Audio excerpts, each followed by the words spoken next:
Brando, mga alagad kami ng batas at napapaligiran ka na namin, kaya sumuko ka na! Alagad ka lamang ng batas, samantalang ang batas ay nasa aking kamay!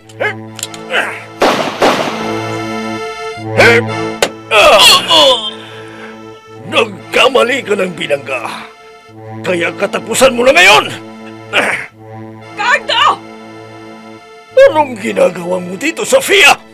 Ano man ang pinaplano mong gawin laban kay Nathan, parang awa mo na. Huwag mo nang ituloy. Anong ibig mong sabihin? Nalalaman mo ba yung sinasabi mo? Batid mo kung anong ginawa ng lalaki ito sa aking anak. Eh, dapat sa lalaki ito ay mamatay! Cardo, wag! Paano mo pa yatang ipagtanggol ang lalaki ito na kinamumuhian mo? At ikaw, Nathan, magaling na pulis. Magdasal ka na dahil katapusan mo na! Nathan!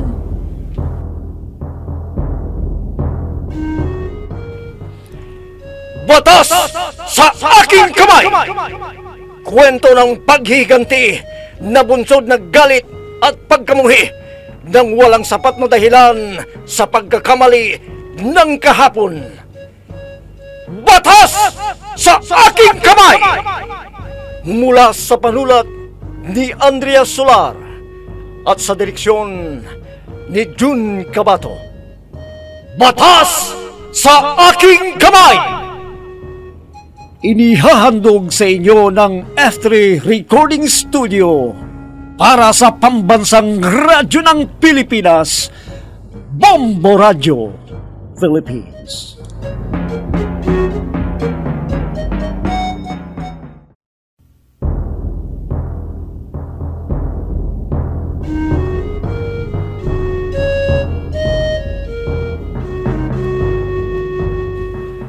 At ngayon mga kaibigan, narito na ang huling kabanata ng ating dulang pinamagatang Batas sa aking kamay!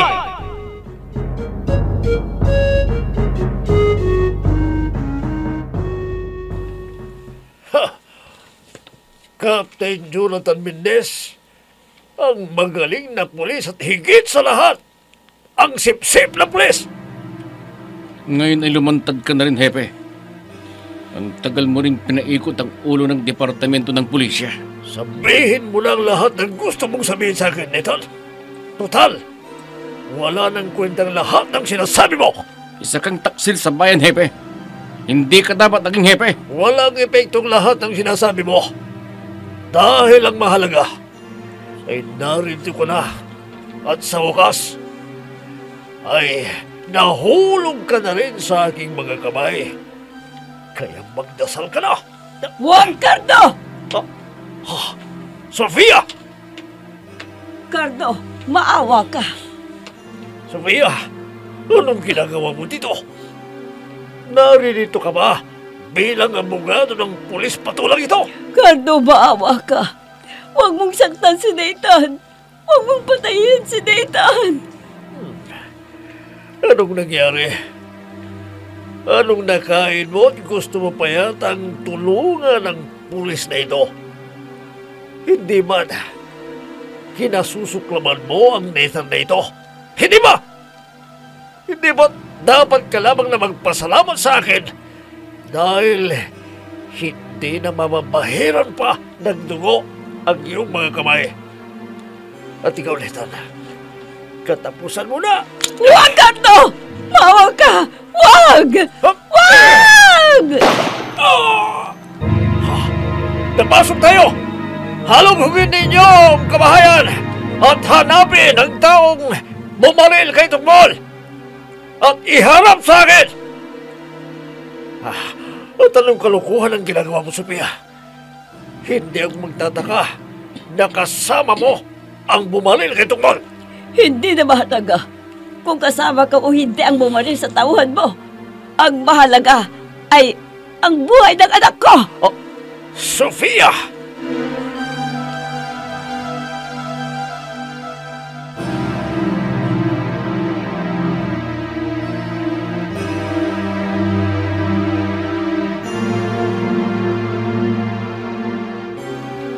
Mabuti na lamang at narinig ko ang pag-uusap ni na Brando at Cardo.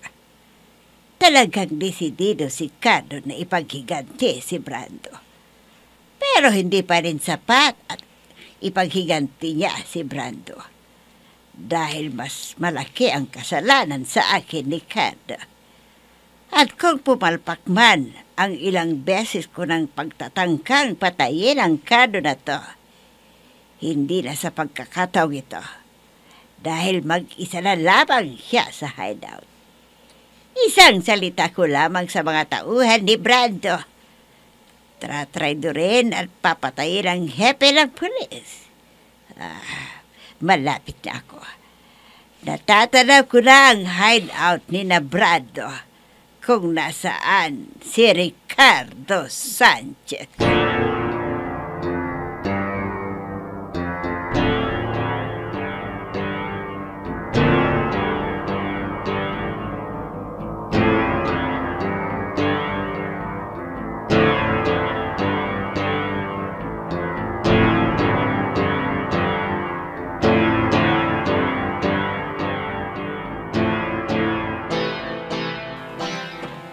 Anong sinabi mo? Buhay ng anak mo? Sinong anak mo dito ang tinutukoy mo? Sino, Sofia? Si Nathan! Anak mo si Nathan? Oo! At hindi lamang ako ang may anak sa kanya, kundi anak mo rin si Nathan! Ano? Bravo! Napakagandang tanawin. Marita, anong ginagawa mo dito? Tingnan mo nga naman ang pagkakataon. Ilang beses pumalpak ang pagtatangka kong patayin ang iisang tao. At iyon ay ikaw. Pero ang kapalpakan pala iyon ay para sa mas magandang pagkakataon. Sino makapagsasabing hindi lamang pala iisang tao ang aking mapapatay, kundi 3 pa, ang pamilya.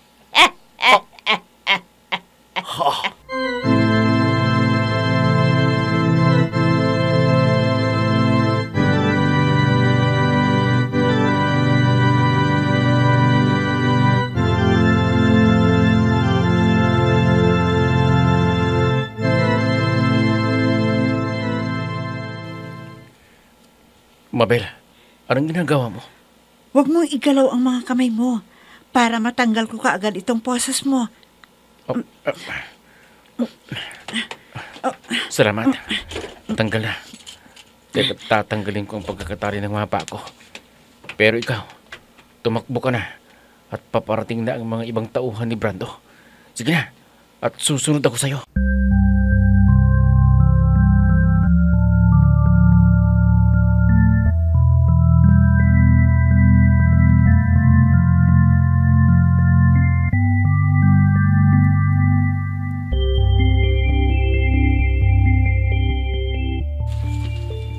Nagulat ka ba, Ricardo Sanchez? Hindi mo na ba ako kilala? Mama, magkakilala ba kayo ni Papa? Mama, tinawag mo Mama ang babaeng yan, Brando? Tinawag niya akong Mama. Dahil ako lang naman talaga ang tunay na ina ni Brando. Nagulat ka? Pilit mo pa rin bang iniisip kung sino ako? Tingnan mo nga naman. Napakadali nga naman talagang kalimutan ng babaeng pinagparausan lamang ng kate ng katawan. Marita. Sa wakas, naalala mo ako, Ricardo Sanchez? Anong ginagawa mo dito, Marita? Pinag-usapan ba ninyo ito ni Sofia? Wala akong pakialam kay Sofia. Dahil ang tanging hangarin ko lamang ay gumanti sa iyo. At ngayon na nga ang pagkakataong matagal ko lang hinihintay ang mapatay ka. Wala akong kasalanan sa iyo, Marita. Matanda ka na nga, Cardo. at hindi mo na ako maalala pa. At dahil rin lang nakatapusan mo na ang araw na to. Dapat lang sigurong ipaalam ko sa iyo ang katotohanang matagal kong ipinagkait sa iyo bilang paunang paninigil ko sa iyo. Anong katotohanan yon? Na hindi mo anak si Brando.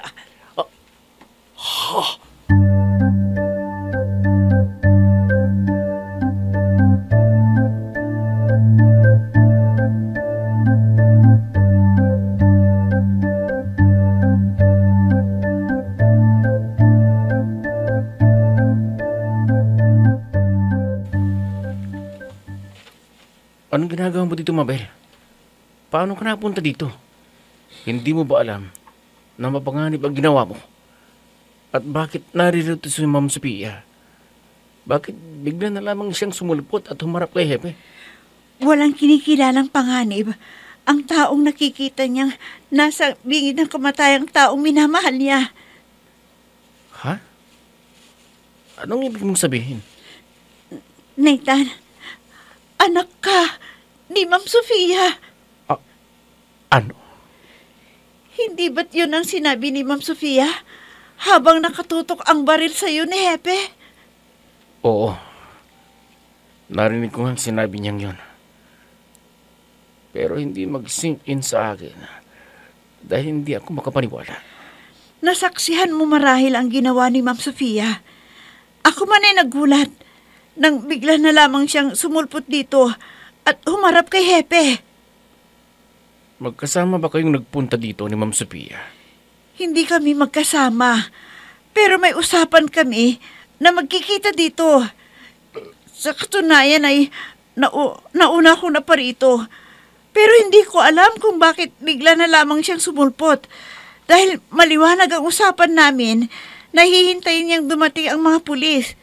Pero siguro dahil nabanggit kong nakita kong pumasok sa bahay na ito si Hepe, kaya bilang ina, ginawa niya ito. Ginawa niya ang alam niyang paraan para mailigtas ang kanyang anak. At yun ay ikaw, Nathan. Nagugulan pa rin ako. Dahil may narinig pa akong sinabi ni Ma'am Sophia. Saka na tayo mag-usap. Ang kailangan natin gawin ngayon ay protektahan mo si Ma'am Sophia na naiipit ngayon sa away ni na Hepe at ang bagong dating na babae.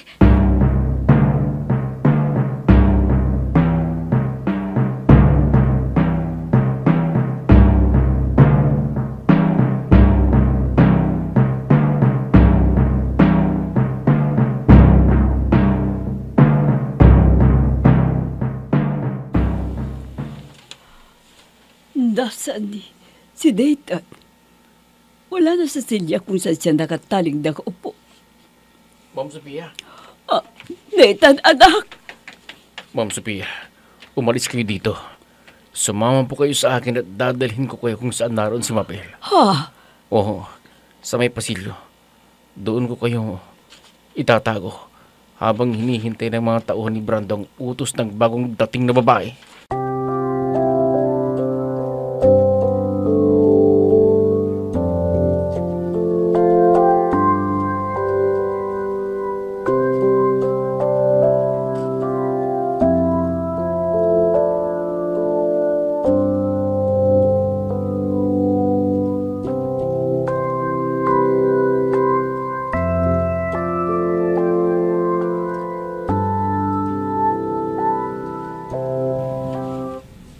Anong hindi ko anak si Brando sinasabi mo? Mas marunong ka pa sa akin na nagpalaki sa kanya. Ako ang ina ni Brando. Kaya't alam ko kung sino ang ama ng aking anak. At hindi ikaw yan. Anak namin nagyumaw kung asawa si Brando. Yan ang akala ba? Anong ibig mong sabihin? Baka nakakalimutan mo na sabay kaming nanganak ng asawa mo sa iisang ospital. At nagkataon na pinsan ko ang doktor na nagpaanak sa aming dalawa ng asawa mo. At sa galit ko sa iyo, Inutusan ko ang doktor na ipalit ang anak ko sa sanggol na isinilang ng iyong asawa. Ano? Anong ibig mong sabihin? Mahirap bang intindihin ang sinabi ko? Ang ibig sabihin, hindi mo totoong anak si Brando. Hindi! Hindi totoo yung sinasabi mo, Marita. Hindi! Totoo ang sinasabi ko. Hindi mo totoong anak si Brando. At alam na ni Brando na hindi mo nga siya tunay na anak.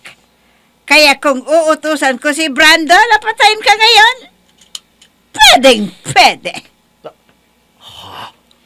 At huwag kang magkakamaling kumilos nang hindi ko magugustuhan. Dahil mauuna kang mamamatay sa mga mahal mo sa buhay na nandito sa loob ng hideout na ito.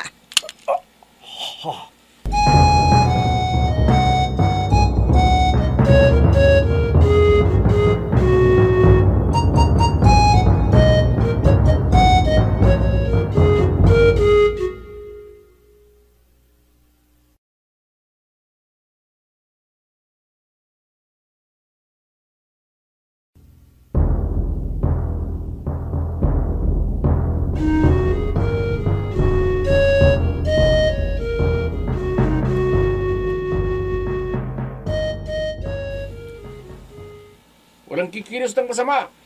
Pulis ito! At sino ka para hadlangan ang gusto ko? Isa ka lamang pipitsuging pulis! Itawag mo na ang kahit anong tawag mo sa akin.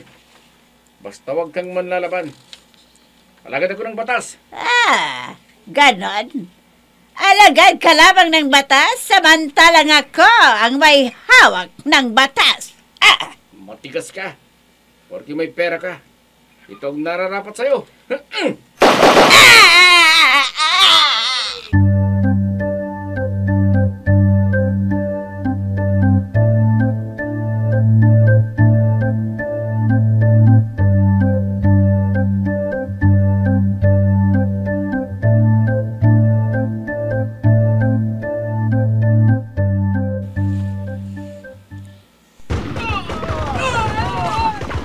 At ikaw, Hepe, itaas mo ang iyong mga kamay at huwag kang kikilos ng masama. Sa ngalan ng kapangyarihang ipinagkalob sa akin ng batas, inaaresto kita bilang kasabwat ng sindikatong ito. Anak!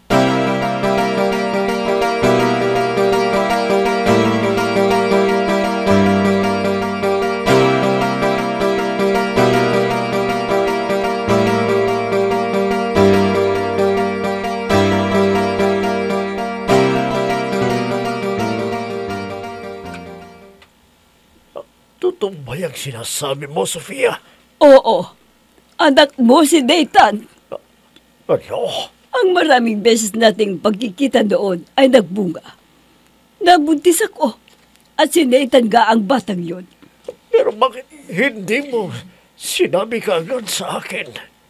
Bakit ko pa sasabihin sa iyo? Ikakasal ka na nang malaman kong buntis ako. Ang mga magulang ko lamang ang may gustong ipakasal ako kay Mildred. Subalit kong ipinagtapat mo lang sana na buntis ka. May matibay sana akong sandigan para sa wayin ang kagustuhan ng aking mga magulang noon. Tulad mo, bata pa ako ng mga panahong yun. Hindi ko malaman ang gagawin ko. Kaya't nang malaman kong ikakasal ka na, ay hindi na ako nakipagkita pa sa iyo. Nagpunta ako sa Amerika at doon ko pinanganak si Nathan. Subalit pagkapanganak ko, ay inuuwi ko siya dito sa Pilipinas. At ang ipinaalaga ko siya kay Yaya Shion, na kaibigan ni Mama, na siya ring nakilalang ina ni Nathan hanggang ngayon.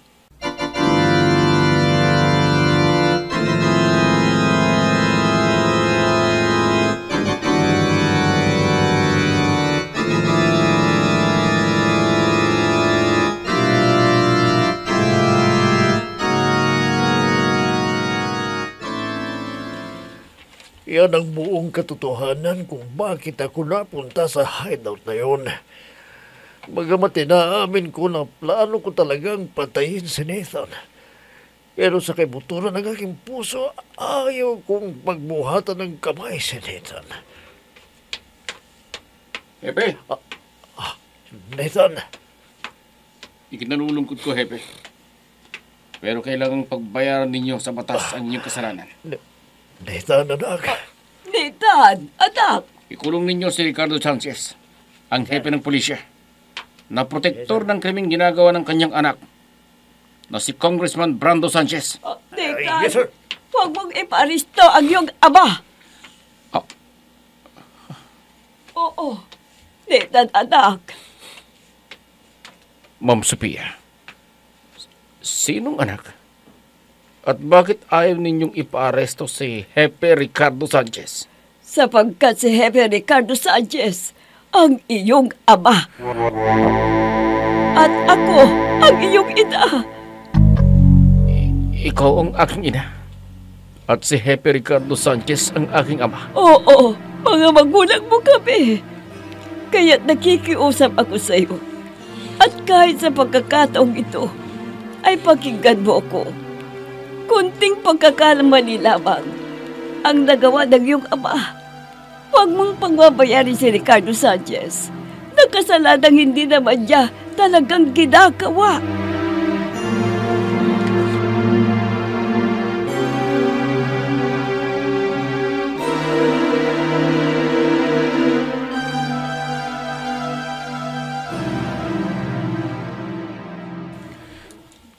Naguguluhan po ako. Hindi ko alam kung anong isipin ko. Lubang nagulat ako sa aking natuklasan. Muli akong humihingi ng kapatawaran sa iyo, Nathan. Pero sumunod lamang ako sa kagustuhan ng iyong ina. Inangsyon. At sana, mapatawad mo na ang iyong mga magulang. Mga kapwa-bata pa sila nang mangyari yun. Natangay sila pareho ng kanilang damdamin. At ikaw nga ang naging bunga. Nagkataon lamang na pagkatapos malaman ng iyong mga magulang na siya'y buntis, ay sa kanya nalaman na ikakasal na siya sa babaeng hindi niya gusto. Kaya sana, alisin mo na ang galit sa puso mo. Sana'y mapatawad mo na ang iyong mga magulang, Nathan, at magsimula kayo ng panibagong buhay. Nathan, Mabel, kumusta ka na? Hindi ka ba nasaktan? inangsyon. Sa palagay ko, magkakaroon ng double wedding. Ha? Anong double wedding? Kung mahal pa rin ni na Hepe at Ma'am Sophia ang isa't isa, bakit hindi na lang sila magsabay sa kasal namin ni Mabel? Hindi ba magandang ideya yon? Bagong simula, bagong buhay. At ikaw, Mabel, will you marry me? Nathan, oo. Pinaligaya mo ako. Mahal na mahal kita. Oo naman. Pakakasal ako sa iyo, Nathan.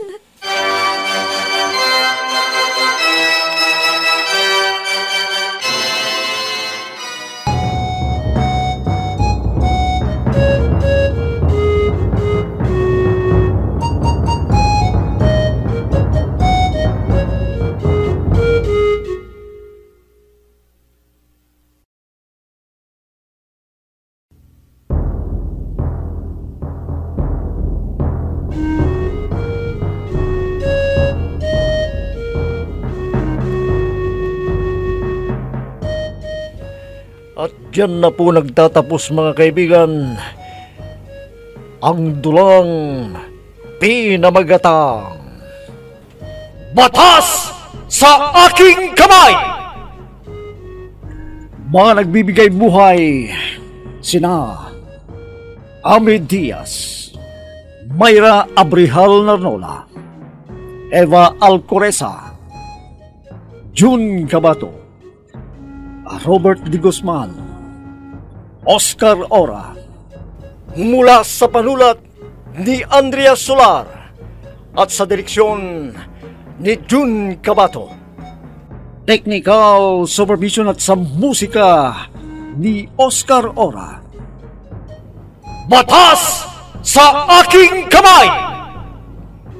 Inihahandog sa inyo ng F3 Recording Studio para sa pambansang radyo ng Pilipinas, Bombo Radio Philippines.